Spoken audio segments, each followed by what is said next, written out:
गर्मी है, आप लोगों को परेशानियां भी हैं। इन तमाम परेशानियों को उठा करके जिन गुरु है, यथार्थ में गुरु है, यह बात इस धरती पर पहली बार आई है, उनसे मैं निवेदन करूंगा कि वो आपसे कुछ बातें करें। विषयों में इन्हें बांधा नहीं जा सकता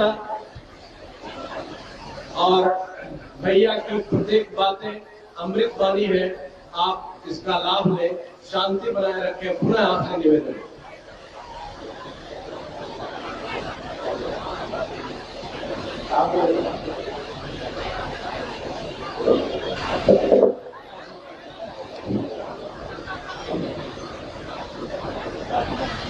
भोजपुर में इस हरियर क्षेत्र के पावन मैदान में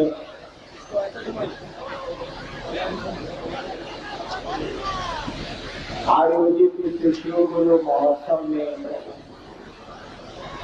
इस शिव गुरु चर्चा में मुझको पहली बार आने का सौभाग्य मिला है।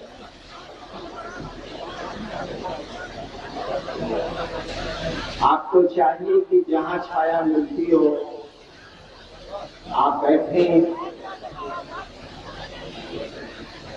आवाज दूर तक जा रही होगी, आप कहीं भी बैठ के सुन सकते हैं। गर्मी बहुत है, तेज धूप है, इसमें आप बैठे हैं। हम थोड़ी देर आपसे बात करेंगे। आपको सुनना चाहिए। मेला मैदान में तो हम इकट्ठा जरूर है,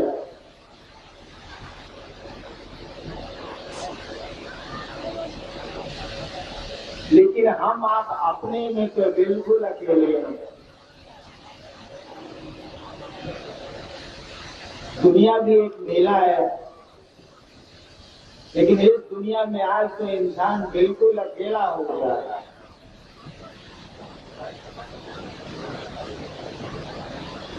इस आयोजन के माध्यम से, इस कार्यक्रम में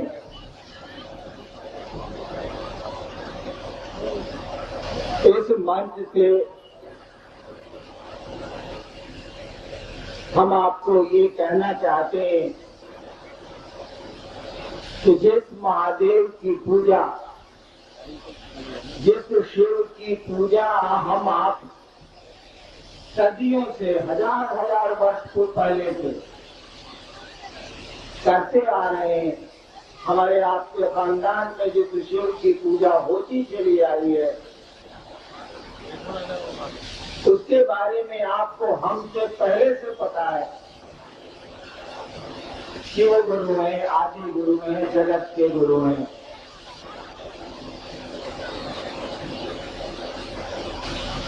इस आयोजन के माध्यम से हम जो कहना चाहते हैं कि शिव गुरु हैं, हम आप उनके शिष्य हो सकते हैं। यह बात हमारी और आपकी नहीं है, बड़ी पुरानी है। हमारे शास्त्र, हमारी किताबें, हमारे साधु, हमारे घर के बुजुर्ग, बूढ़े पुराने लोग, सबको ये बात पहले से मालूम है कि महादेव गुरु हैं, शिव जगत गुरु हैं, गुरुओं के गुरु हैं, आदि गुरु हैं, सबसे बड़े गुरु हैं। ये खबर पहले से। यह कार्यक्रम इसलिए हो रहा है, कर लिया, कोई खोज कर लिए नहीं, ऐसा नहीं है। बड़ी पुरानी बात है, लोगों को हमसे आपसे पहले से मालूम है कि शिव गुरु है, लेकिन मालूम हो जाने से क्या हो जाएगा। आपको मालूम है कि ये विद्यालय बड़ा बढ़िया विद्यालय है, जहाँ बड़ी अच्छी पढ़ाई होगी। बच्चे को नहीं भेजिएगा पढ़ने के लिए तो बच्चे में तो ज्ञान नहीं उतरेगा। आपके पांव में दर्द है, आपको पता है कि मुफ्त इलाज सरकारी अस्पतालों में होता है और ठीक होता है, आप इलाज ही नहीं कराइएगा तो पांव का दर्द कैसे ठीक हो जाएगा? मालूम तो है कि अस्पताल बड़ा बढ़िया है सोनपुर में या अन्य जगह। ठीक उसी तरह से ये मालूम तो हमको आपको पहले से है, ये पता तो हमको आपको पहले से है कि शिव गुरु, ये भी पता है जगत के गुरु है। जगत गुरु शब्द का अर्थ होता है कि वो पूरे संसार का गुरु है। शिव को विश्व गुरु कहा जाता है, महागुरु कहा जाता है। जगत गुरु का मानी है जगत में एक एक आदमी को ये हक है कि उस शिव को अपना गुरु बना सके। जगत गुरु शब्द का ही मानी होता है, जैसे मुखिया शब्द का मानी क्या होता है?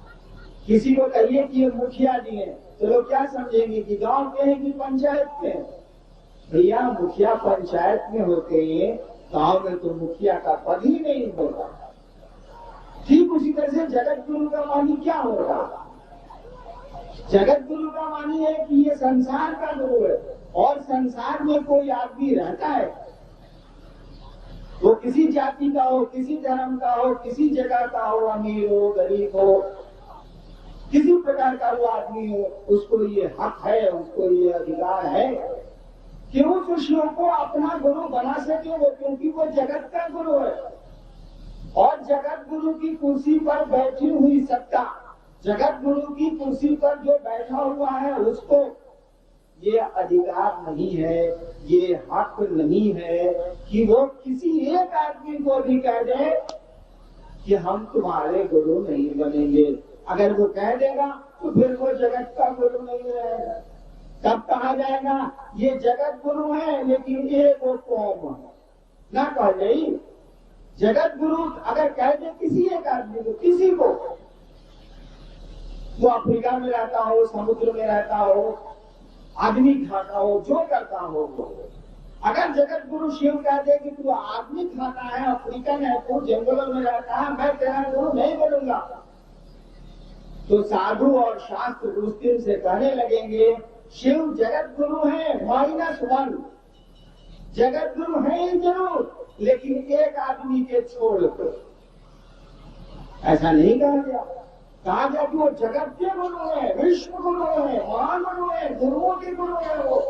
इसका अर्थ होता है, इस शब्द का मानी होता है कि इस संसार में एक एक आदमी को, वो किसी भी प्रवृत्ति का हो, प्रकृति का हो, किसी भी घर में पैदा हुआ हो, उसको ये हक है जन्मजात कि उस शिव को ये कह सके कि आप मेरे गुरु हैं और मैं आपका शिष्य हूँ। और उस शिव को जो जगत गुरु है उसको ये हक कतई नहीं है, किसी हालत में नहीं है कि वो कह दे कि मैं तुम्हारा गुरु नहीं बनूंगा इसीलिए कि तुम देखने में सामने दिखते हो। नहीं कर सकता वो, क्योंकि वो जगत का गुरु है। तो इस जगत गुरु शिव के बारे में तो लोगों को पहले से पता है, हमको आपको तो बाद में पता है, बाद में पैदा हुए तो बाद में पता। आपको आश्चर्य होगा कि मैंने जब शिव को गुरु माना था आज से 30-31 साल पहले, तो मैंने किसी को नहीं कहा था कि शिव गुरु है। मैं चुप हो गया था, मुझको लगता था कि महादेव गुरु नहीं है, सब फालतू, सब बेकार। और 8 वर्षों तक मैंने किसी को नहीं कहा कि मैंने शिव को गुरु माना। 8 वर्ष 72 में मैंने माना था, 82 तक मैंने किसी को नहीं कहा कि शिव मेरे गुरु है। इसीलिए कि मुझको लगता था कि कौन मंत्र बतलाएगा, कौन साधना बतलाएगा, ये शिव तो शरीर में नहीं है। और मैंने प्रेत देखे थे 1974 के पहले शिव के रूप में, जब स्मशान में जाया करता था तो प्रेत आ जाते थे महादेव के रूप में, और मैं जितनी बुद्धि थी उन प्रेतों को शिव समझता। जो समझेंगे वही न समझेंगे, दूसरे की बुद्धि से तो कोई नहीं समझ सकता, जो उसके पास बुद्धि है वही समझे। जितनी जानकारी है, मैं सीवान में पैदा हुआ, पहले मैं सोचता था कि सोनपुर बहुत बड़ा रेलवे स्टेशन है, छोटा था तब। कहे कि हमने के सिवान पे होनी छपरा हाँ वो बड़े स्टेशन हो सोनपुर तू तो कौन से बड़ो। अब हमसे पूछिएगा कि सोनपुर बड़ा रेलवे स्टेशन है, आप कहेंगे हाँ बड़ा रेलवे स्टेशन है, लेकिन भाई साहब हावड़ा इससे ज्यादा बड़ा है, मुगलसराय इससे ज्यादा बड़ा है, दिल्ली इससे ज्यादा बड़ी है। क्योंकि जान गया मैं, जानकारी हो गई।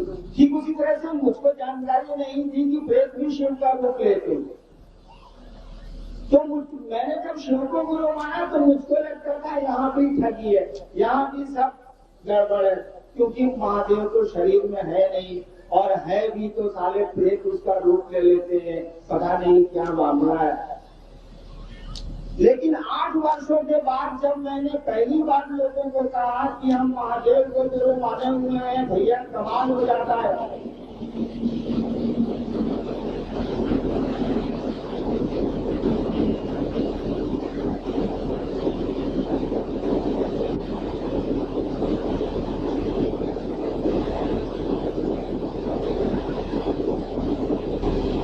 तो लोगों ने मुझसे कहा कि हाकिम हम जानते हैं कि शिव गुरु। उन दिनों में मधेपुरा में मैं स्टेट होके गया था 82 में,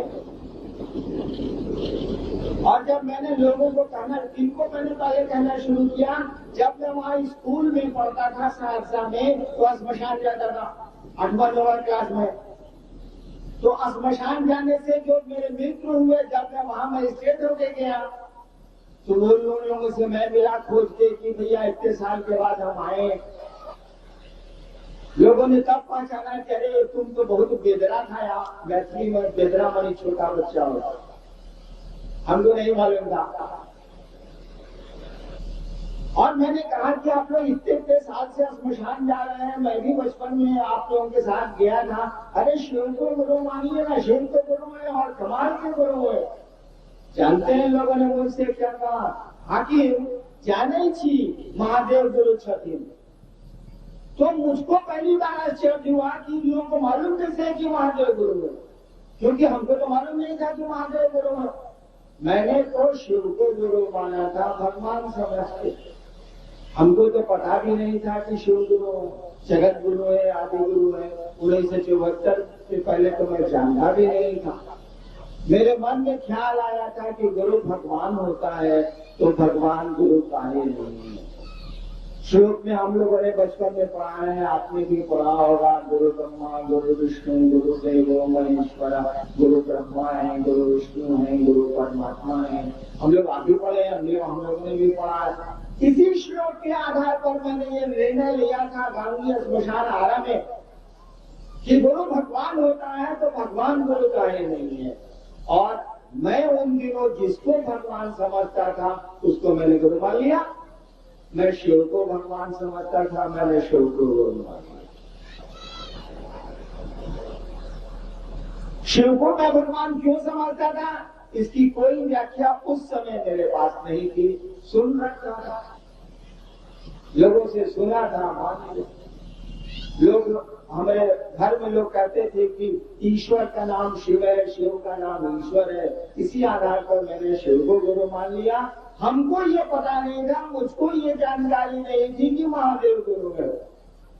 जब 8 वर्षों के बाद मधेपुरा में अपने स्मशान के साथी लोगों को कई वर्षों के बाद मैंने कहा कि हे महादेव गुरु है और कमाल के गुरु है, तब उन लोगों ने कहा कि हाकिम जाने छी महादेव गुरु छथिन। तब मैंने किताबें उल्टी, मधेपुरा के लोगों से हमने सीखा कि किस किताब में लिखा है कि शिव गुरु है। अब तो मैं भी बता सकता हूँ कि किस किताब में कहा लिखा कि शिव गुरु है। तो जो आदमी पूरी दुनिया में इस बात को लेके चला है कि लोगों को शिव गुरु से जोड़ेंगे, आपको आश्चर्य होगा कि उस आदमी ने शिव को जब गुरु माना, उस आदमी को ये पता नहीं था कि महादेव गुरु है। यही नहीं पता था तो ये कहां से पता होगा कि वो जगत के गुरु है, आदि गुरु है, गुराधिपति है, जब यही नहीं पता था कि वो गुरु है। मैंने क्यों कहा कि शिव गुरु है, आप शिव को गुरु मानिए 8 वर्षों के बाद। सवाल तो मेरे पास भी मन में थे जो आपके और लोगों के मन में उठते हैं कि महादेव तो शरीर में नहीं है, कहाँ से मंत्र देगा, कैसे साधना बतलाएगा, कैसे शिष्य को ज्ञान देगा, कैसे आपको आध्यात्म के पथ पर दुनिया के रास्ते पे ठीक सही सही ले चलेगा। लेकिन वो ले चलता है, ये हमारे आपके अनुभव बतलाएंगे, आपको बतलाते हैं, वो बताता है। लेकिन जरा सा भी सोचिएगा तो आपको लगेगा कि शिव मंदिरों में तो शिव नहीं बैठा है, कहीं शरीर में तो वो कोई देवता आपको हमको उपलब्ध नहीं है आज। फिर भी हम अपनी मनौतियां मांगते हैं, अपनी कामनाएं रखते हैं, अपनी इच्छाएं उनको कहते हैं, अपने दुख उनको कहते हैं। कहीं न कहीं उसका निदान होता है, कहीं न कहीं उससे छुटकारा मिलता है। तभी तो इतनी मंदिरों में भीड़ है। लोग अभी भी हाथ जोड़ के कम से कम एक ही मिनट हो भगवान को, देवता को प्रणाम कर लेते हैं रोज। कुछ न कुछ मिलता है उसको जरूर। यदि इंसान बड़ी तेज है, उसको नहीं मिलेगा तो ससुराल जाएगा नहीं वहां। तो जो देवता आपको सुख दे सकता है, जो महादेव आपको संतान, संपत्ति और सम्मान दिला सकता है, दे सकता है, सोचिए तो जरा ज्ञान नहीं दे सकता? दे सकता है। कौन सी चीज है जो हमको आपको इस दुनिया में ले आई है और अब ले दी जाएगी? कोई तो नहीं दिख रहा। एक दिन मैं छोटा सा था, अब बूढ़ा हो गया हूं, अब ससुरा हरिंद्रायण मर दी जाएगा। कौन मार रहा है? कौन छोटे से हरिंद्रायण को बड़ा कर रहा है? बड़ा करके मार देगा। मर जाना होगा एक दिन, कोई तो नहीं दिख रहा है, वो तो सब कुछ है। ठीक इसी तरह से वही ईश्वर जब गुरु होता है, जिसकी इच्छा से पूरी की पूरी सृष्टि चल रही है, जिसकी इच्छा से हम आप और ये जगत है, वही जब गुरु होता है ना, तो मात्र उसकी इच्छा से जीव में, जन्म जन्म में, एक एक व्यक्ति में ज्ञान उतरता है, शिव भाव उतरता है और व्यक्ति शिव की ओर चलने लगता है, उसका मन बड़ा होने लगता है।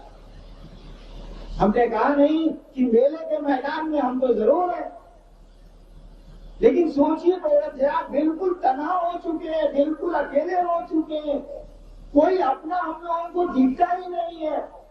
एक लाचारी है अपना बन जाने की, अपना दिख जाने की। भीतर से सोचिए तो आपको लगता है कि कोई आपका अपना है।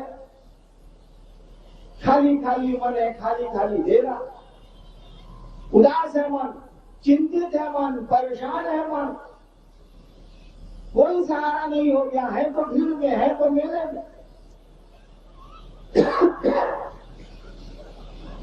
बिना गुरु के तो किसी पूजा का कोई अर्थ ही नहीं। गुरु ही बताएंगे ना आपको कि शिव पर बेलपत्र चढ़ेगा तो क्या होगा, और जल चढ़ेगा तो क्या होगा। किसी देवता की पूजा करेंगे कैसे आप, तभी तो उसके परिणाम आएंगे। अभी क्या परिणाम आ रहे हैं बताइए तो ना। इतनी तो हम लोग पूजा कर रहे हैं और दिल से टूट गए हैं, मन से टूट गए हैं, जात धर्म में भटक गए हैं, कहीं कोई शांति नहीं है, कहीं कोई प्रेम नहीं है। क्या हो गया इंसान को, क्या हो गया हमको आपको? ऐसा तो नहीं है। वो शिव जो तस्वीरों में दिखता है वो तो सांपों को गले लगाता है। तस्वीर देखिए तो महादेव की, शिव के, उन पता नहीं वो क्या सच है क्या झूठ है, मैं नहीं जानता, लेकिन तस्वीरें तो बोलती है कि इसके दरबार में, इसके घर में तो बाघ और बैल दोनों साथ साथ जीते। मोर सांप को खाता है तब भी शिव परिवार में बड़े लगन से दोनों है। चूहे को सांप खा जाता है, लेकिन शिव परिवार की तस्वीरें देखिए तो सांप भी नजर आएगा, चूहा भी नजर आएगा और दोनों सारे मस्ती में नजर आते। कोई भयाक्रांत, कोई डरा हुआ दिखता नहीं है।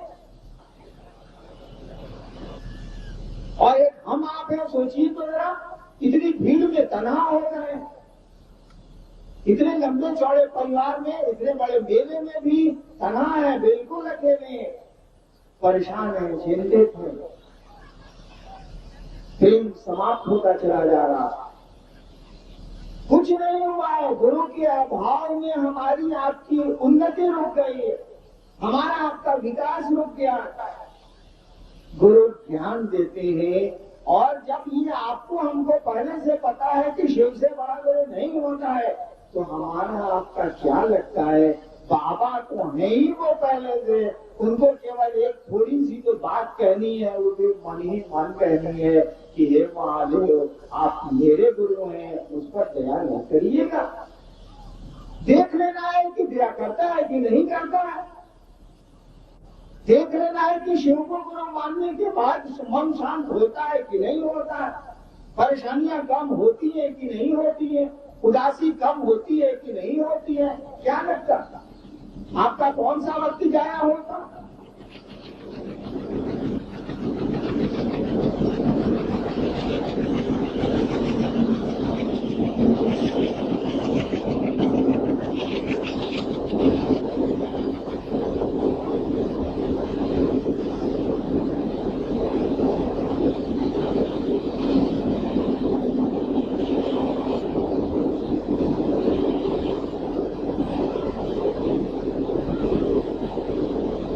यहाँ पुल भी है और रेलगाड़ी भी, पुल भी है, रेलगाड़ी भी। दुष्यंत कुमार की पंक्ति बार बार मुझको याद आ रही है, तुम रेल से गुजरती हो, मैं पुल साफ करता रहता हूँ।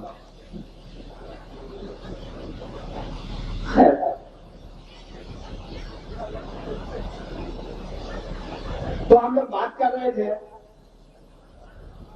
कि शिव को गुरु मानने में हमारा आपका वक्त कहाँ जाता। रात को सोने चले जाइए, बिस्तर पर सोने के पहले चादर तान दीजिए और मन ही मन चादर के भीतर कुछ शिव को याद करिए। अगर तस्वीरों को नहीं मानते हैं तो शून्य में अपने मन को ले जाइए और यह बात मन ही मन प्रेषित करिए, तो अपने विचार में लाइए तो कि हे महादेव, चाहे जो बुलाओ से, हे शिव, जो शब्द आपको ठीक लगता हो, आप मेरे गुरु हैं, हम पर दया कर सकते। क्या लगता है आपका इसमें? सुबह उठे, नींद खुलिए, याद करिए महादेव को, मन को ले जाइए उनके पांव के पास और यही बात फिर कहिए उनको कि सुनिए सरकार, आप मेरे गुरु हैं, हम पर दया नहीं करिए। समझ लीजिए बिना ज्ञान के कोई चीज बेमानी है, कोई अर्थ नहीं रखती है। आप ही सोचिए ना, छोटे से बच्चे थे आप, मेला में सोनपुर में आते होंगे आप, तो माँ बाबू जी को कहते होंगे चाबी वाला हमारा के खिलौना छीन दो। अभी आप मेले में आइए तो जरा, मैं कहता हूँ चलिए भाई साहब आपको मैं प्लास्टिक वाली चाबी वाली गाड़ी खरीद देता हूँ, एक शर्म क्या करेंगे गड़िया। देखिए ज्ञान उतर गया आपको।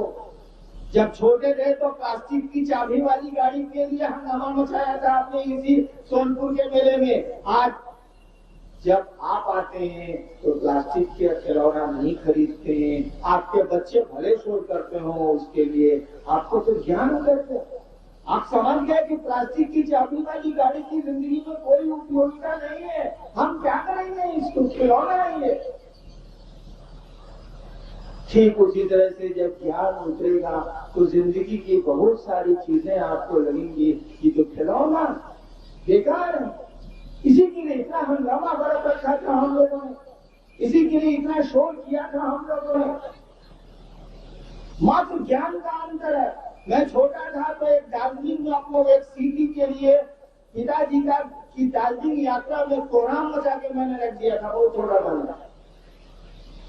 अब तो हाँ सीटी के लिए शोर करता हूँ, नहीं करता।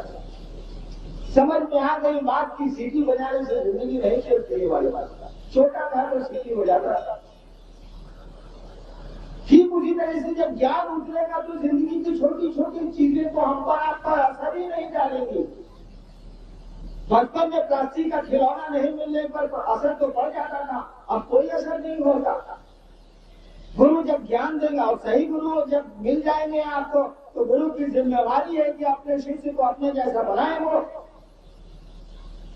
गुरु पद का एक काम होता है, तो मन से शिव को गुरु मानिए या बेमन से मानिए, कोई अंतर नहीं आता। मैंने तो आपको कहा कि मैंने शिव को बेमन से गुरु माना था, ये सोच के माना था कि कहीं कुछ नहीं है, सारा फालतू है। क्योंकि मैं 8वें क्लास से श्मशान जाता था और शिव को गुरु माना मैंने 13 साल के बाद 13 साल तक मुझको श्मशान में लग गया कि सब फालतू है, कहीं कुछ नहीं है। तो शिव को भी मैंने गुरु माना, तब भी यही मेरे मन में था कि सब फालतू है, कहीं कुछ नहीं है। जिस तरह से बच्चे बेमन से स्कूल जाते हैं, लेकिन मास्टर साहब तो पढ़ाते हैं कि नहीं पढ़ाते। आप अपने बच्चे को भेजते हैं स्कूल, वो बेमन से जाता, दूसरे दिन कहेगा कि मम्मी मेरा माथा दुखा रहा, हम स्कूल नहीं जाएंगे। आप समझते हैं कि सजरा का माथा नहीं दुखा रहा है, स्कूल नहीं जाना चाह रहा है। भेजते हैं कि नहीं भेजते हैं आप? और मास्टर को देखिए, वो पढ़ाता है कि नहीं पढ़ाता, पढ़ा लेता है। एक दिन उसको उसके लायक बना देता है वो, जिस काम के लिए स्कूल में आपने भेजा है। ठीक उसी तरह से आध्यात्मिक गुरु भी होता है। आप श्रद्धा दीजिए या मत दीजिए महादेव गुरु को, कोई अंतर नहीं आता। श्रद्धा दीजिए तो भी ठीक, मेरी तरह अश्रद्धा दीजिए तो भी ठीक, कोई अंतर नहीं आता। स्कूल में जाते रहिएगा तब ना मास्टर साहब पढ़ाएंगे। बेमन से जाइए स्कूल, मास्टर अगर ठीक है तो आपको पढ़ा देगा। तभी माँ शिक्षक के यहाँ विद्यालय में हम लोग अपने बच्चों को भेजते, जानते हैं कि ससुराल तो पढ़ना नहीं चाहता है, मास्टर साहब के पास बुद्धि है, वो फुसला के डरा के पढ़ाइए लेंगे। हम लोग स्कूल में थे, मामूली बदमाश थे, ऐसा ही गौर सीमान छपरा, सीधा करने का हो रहा था आदमी, मामूली बदमाश थे हम लोग। लेकिन शिक्षक ने पढ़ाया कि नहीं पढ़ाया? पहली बार में डिप्टी कलेक्टर हुआ, IPS में आया, पढ़ाया उसने। वो अपनी जिम्मेवारी समझता है तो पढ़ाएगा वो। ठीक उसी तरह से जो गुरु सही होता है वो अपनी जिम्मेवारी समझता है। केवल उस गुरु से आपको हमको जुड़ने की जरूरत है, उसके साथ लगे रहने की जरूरत है। शिव को गुरु मानने की लाचारी में आप हो या श्रद्धा में हो, दोनों के परिणाम आ जाएंगे। लाचार, जैसे मैंने शिव को गुरु माना था, लाचारी में कहा जाता मैं। 13 साल श्मशान साधने के बाद बचपन से कोई उपाय मेरे पास नहीं था, मैंने भगवान को गुरु मान लिया। भगवान में शिव को समझता था, मैंने शिव को गुरु मान लिया और ये सोच के माना कि सारा कहीं कुछ नहीं, सब फालतू। परिणाम उतरे की नहीं होते। मेरे साथ लाचारी थी, मैं शिव गुरु को छोड़ के जाता था। वो बहुत सारे गुरुओं के साथ तो रह चुका था मैं, अघोरियों के साथ रहा था मैं। लाचारी में शिव को गुरु माने रखा। मेरी एक आदत है कि मैं लाचारी में करूं या मन से करूं, जो काम करूंगा बड़ी ठीक से करूंगा। तो शिव को गुरु माने हुए था, तो शिव गुरु से लगातार झंझट नहीं करता। मैं तो ऐसे झंझट किया हूं महादेव से ना कि आप सुनेंगे तो मुझको मारेंगे, मैं बोल नहीं सकता। लोग मंदिरों में जूता पहन के खोल के जाते हैं, मैं दोपहर में जाता है जूता मोजा पहन के कि सचुआ पूछो तो होगा, तो पूछो तो करेगा जी। जब देखते थे कोई आदमी नहीं मंदिर में है, जूता पहन के जाते थे, एकदम शिवलिंग के पास चले जाते थे। पूछो चार होगा तो सचुआ पूछो तो हमको कर देगा। सोचिए, न जानने की ख्वाहिश ये थी कि कल करेंगे, उल्टा करेंगे, कुछ तो होगा। और जब कुछ नहीं मिला तो मैं बैठ के रोता था, साला बर्बाद हो गया हम, इसे बढ़िया पढ़ाई लिखाई करते। बाप उतना बड़ा अफसर है और बाप भी बिगड़ा हुआ है, पूरा घर बिगड़ा हुआ है, और यो लिखो करते सारा जिंदगी भर सजा कर मकान सारे ऐसा साधु चक्कर में सब बर्बाद हो गया। लाचारी में शिव गुरु से जुड़ा रहा और 1 साल के बाद परिणाम उतरना शुरू किए। शुरू हुआ परिणाम उतरना, उतरता चला गया। और जानते हैं मैंने शिव को गुरु काहे के लिए माना था? जैसे आप मानते वैसे मैंने भी माना था। ऐसा थोड़ा ही कि हम माने थे कि हे महादेव हमको भक्ति दे दीजिए, सारा भक्ति से मुझे मतलब था। ऐसा थोड़ा ही गाने में आप कभी महादेव से कहा था कि लोग बैठे हो, हम खूब प्रवचन दें, भाषण दें, बाबा बने, ऐसा कुछ नहीं था मेरे मन में।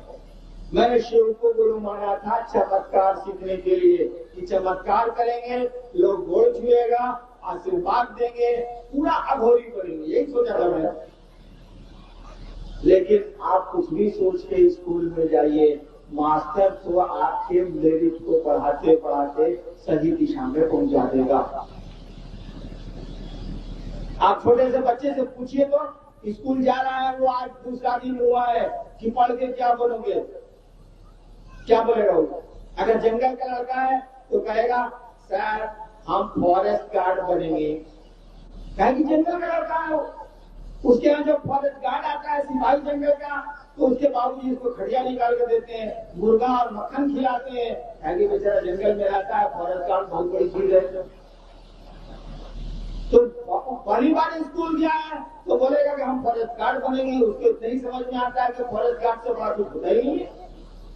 कॉलेज में निकलने दीजिए तो आता पूछिए तो उससे एक छोटे से बच्चे के सामने महादेव खड़ा हो जाता है और पूछेंगे क्या चाहिए, मैं तुमको त्रैलोक्य दे सकता हूँ, कुछ दे सकता हूँ, क्या बोलेगा?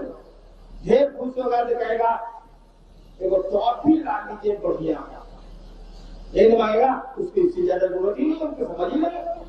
उसको जरा बीए पास होने दीजिए, एमए पास करने दीजिए तो उसी लड़का को जिसके सामने महादेव खड़ा हुए थे, जो 3 साल का था, उसको 30 बरस का होने दीजिए, महादेव को खड़ा करेंगे तो नानी मर जाएगी महादेव की, उसकी इच्छा पूरा कर नहीं सकते हो, क्योंकि जो चीज मांगेगा कहां से देंगे महादेव। एक बार मुल्ला ये मंसूर ने कहा था ना खुदा से, एक कहानी बड़ी अच्छी है। एक बार मंसूर भाई बैठे हुए थे टोपी पहन के, एक आवाज आई मंसूर मंसूर अपनी टोपी बेचेगा। मंसूर ने कहा देख मैं टोपी नहीं बेचूंगा, तू जा। कहा जाता है कि वो खुदा की आवाज थी, आवाज ने कहा कि मंसूर बोलो ना अपनी टोपी बेचेगा। मंसूर ने कहा कि तेरे पास है क्या जो तू खरीदेगा? आवाज ने कहा मंसूर मेरी पूरी सृष्टि है, पूरी कायनात है मेरी, सब कुछ मेरा है, अरे खरीदूंगा कैसे नहीं, तू बोल तो टोपी बेचेगा। मंसूर ने कहा देख मैं तो बेचना नहीं चाहता, लेकिन जब तू कहता है खरीदने को तो मैं बेचूंगा। आवाज ने कहा बोलो क्या चाहिए तुमको टोपी की कीमत में? मंसूर ने कहा एक काम करते, सारे लोगों को जन्नत दे दे, स्वर्ग, सारे लोगों को जन्नत दे दे, मेरी टोपी ले जा। आवाज ने कहा मंसूर ये तो संभव नहीं। मंसूर ने कहा ठीक है संभव नहीं है ना, सारे लोगों को जहन्नुम दे दे ना, सारे लोगों को जहन्नुम दे दे, मेरी टोपी ले। आवाज ने कहा मंसूर ये भी संभव नहीं। मंसूर ने कहा मैंने तो पहले ही कहा था कि तेरे पास है क्या जो तू खरीदेगा, ठीक है? तो गुरु तो ज्ञान देते हैं, ज्ञान के बिना तो कोई चीज मांगने भी तो बेकार है, वो आपकी कितनी देर उपयोग की वस्तु है। मैं मंदिरों में जाता हूँ और लोग जब मुझसे कुछ कहने आते हैं कि परेशानी है, ये परेशानी है, या ऐसे भी मुझसे मिलने लोग आते हैं, पहले तो बहुत ध्यान देता था, मैं सुन भी लेता था, महादेव की दया से उनसे कुछ अनुरोध भी महादेव से कर देता था। अब गुरु है बेचारे को सुनना पड़ता है थोड़ा बहुत, लेकिन मैं सोचता हूँ कि आदमी मान क्या रहा, ये अपने को संगत खरीद रहा, उसको नहीं समझ में आ रहा। लेकिन क्या बोलूं, सारी बातें तो बोली नहीं जा सकती, समझी जा सकती है लेकिन सुनाई नहीं जा सकती। कुछ नहीं है, ज्ञान का भाव है, इसीलिए हम लोग परेशान है। नहीं लगता आपको कि हम लोग जाने की जगह पे बैठे हुए, नहीं लगता कि हम लोग यहाँ से जाएंगे, हमारा आपका घर नहीं है ये, फिर किस चीज का हंगामा? नहीं आपको समझ में आता है कि एक कुर्सी के अलावा 2 कुर्ते एक साथ नहीं पहने जा सकते, एक चप्पल के अलावा दूसरा चप्पल एक साथ नहीं पहना जा सकता, एक गाड़ी में चलने के बाद दूसरी गाड़ी पर एक साथ नहीं चढ़ा जा सकता, 2 रोटी 3 रोटी से ज्यादा भोजन नहीं किया जा सकता, फिर क्या हंगामा, किस चीज का हंगामा, कितनी परेशानी। और भी जाने की जगह में किस चीज का जगह सोची हो जाए। ट्रेन में हम लोग चलते हैं, कोई लड़का है तो हम ही लोग कहते हैं भाई साहब रात भर की यात्रा है, पहला लड़ते हैं, एग्जॉस्ट कर जाइए ना, नहीं बोलते हैं अरे खसा के जाइए ना भाई साहब, बैठने दीजिए, रात भर का तो मामला छोड़ के सुबह को कर ही जाना। कितनी देर के लिए हम आपके यहाँ हैं जरा बताइए तो। ट्रेन में तो रात भर का की यात्रा है, यहाँ कितनी देर की यात्रा है हमको आपको बताया गया नहीं पता है। हम लोगों को ये बात मालूम भी है, जानते हैं हम लोग, समझते ही नहीं है। जानते हैं, समझते नहीं है, बोध नहीं है हमको। हमको आपको पता है ही कि हम लोग यहाँ से जाएंगे, न पता है क्या? मेरी माँ गई, मेरे दादा गए, मेरे बाप भी अब जल्दी ही जाएंगे, मैं भी जाऊंगा, सब पता है हम लोगों को। समझ होती तो व्यवहार बदल जाता, मन शांत हो जाता। गुरु क्या करते हैं? गुरु का काम क्या है? मैंने आपको शुरू में कहा, गुरु ज्ञान देते हैं। ये ज्ञान क्या चीज है भाई साहब? बुद्ध को, भगवान बुद्ध को ज्ञान हुआ था। ये क्या है ज्ञान? हम सुनते हैं ना, सम्यक ज्ञान हुआ था गौतम बुद्ध को। गुरु ज्ञान देते हैं, सोचना ज्ञान है कौन चीज भाई? ज्ञान कुछ नहीं है, ज्ञान समझ है। जान लीजिए, मेरे गुरु ने मुझको यही सिखलाया है और सही सिखलाया है। महादेव गुरु जब होता है ना, और जब वो सिखलाता है ना, दुनिया की कोई ताकत उस बातों को नहीं काट सकती है। ज्ञान का हमारी समझ होता है और कुछ नहीं होता है। गुरु समझ देते हैं। ज्ञान और समझ में कोई अंतर नहीं है। पूरी की पूरी समझ आ जाए, इसका मानी ही हो गया पूरा का पूरा ध्यान उतर गया। समझ आ गई कि आप कौन है, समझ आ जाएगा कि समझ आ जाएगी कि खुदा क्या है। समझ में आ जाए कि ये दुनिया क्या है, हम क्या है, आप क्या है। यही है ज्ञान है। खुदा क्या है और क्या है ज्ञान? ज्ञान और समझ एक ही चीज है। ज्ञान को छोड़ दीजिए, समझ का इस्तेमाल करिए ना भाई साहब। बड़ी आसान शब्द है। ज्ञान शब्द जहां बोलिएगा हम लोगों को लगता है कोई फॉरेन आइटम। सर कुछ नहीं, समझ है। समझ है ना, किसी चीज को ज्ञान है। गुरु आपको समझ देते हैं, वही समझ आपका धरती पे काम करता है, वही समझ आपकी आसमान में काम करती है। एक ही समझ है जिसमें सब काम चलता है। और आसमान और धरती में बहुत का फर्क नहीं है। हम लोग इस धरती पर हैं, लेकिन जुड़े हैं आसमान से, जुड़े हैं अदृश्य सत्ता से। कोई लाता है हमको आपको, कोई ले जाता है हमको आपको।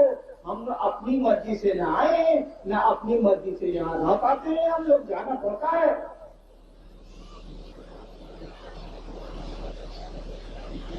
आपको शिव को गुरु मानना चाहिए, उस शिव गुरु से अपना संबंध गाढ़ा करना चाहिए, संबंध बना के उसको कायम रखना चाहिए। अब ट्रेन वाला संबंध बनाए करना चाहिए। रात में हमनी का ट्रेन में खूब दोस्ती करीला, कितना लोग से कोई नहीं आज तक हमनी का दोस्ती। याद देखो वो संबंध बा नहीं थे, वो उतार गई, हम उतार गई, दोनों संबंध टूट गई। भाई बटला ठीक उसी तरह से शिव को गुरु मान के ऐसा मत करिएगा कि रात भर की यात्रा में मोहब्बत हुई थी और सुबह तुम कहीं और हम कहीं। अरे संबंध बनाइए तो रहिए, खड़ा रहिए। शिव को गुरु बनाया है तो रहेंगे शिव मेरे गुरु। देखेंगे कि वो गुरु होते हैं तो क्या असर होता है, क्या लगेगा, क्या बिगड़ेगा यहाँ। और आज तक शिव से जुड़े किसी का कुछ भी बिगड़ा नहीं है। आज तक का तो वृतांत और इतिहास यही हमको आपको कहा गया है। वही शिव ने आपका हमारा गुरु होगा। और गुरु क्या करेंगे? आपको समझ देंगे। गुरु शिष्य को शिव बनाते हैं, आपको वो शिव से जोड़ेंगे। यानी महादेव गुरु होके आपको महादेव से जोड़ेगा।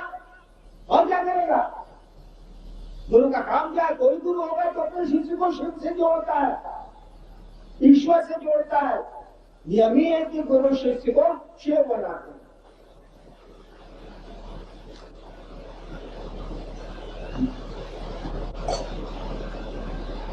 तो गुरु शिष्य का संबंध जब आप बनाते हैं, कोई लेकिन पुराने रिश्तों को जरूर याद रखना चाहिए आदमी को। इंसान क्या जब निश्चय करे और उस पर कायम नहीं रहे। बहुत भूख में हैं आप, परेशानी में हैं, अब समय नहीं मिलता है, इसलिए गर्मियों में भी महोत्सव और परिचर्चाएं करनी पड़ती हैं।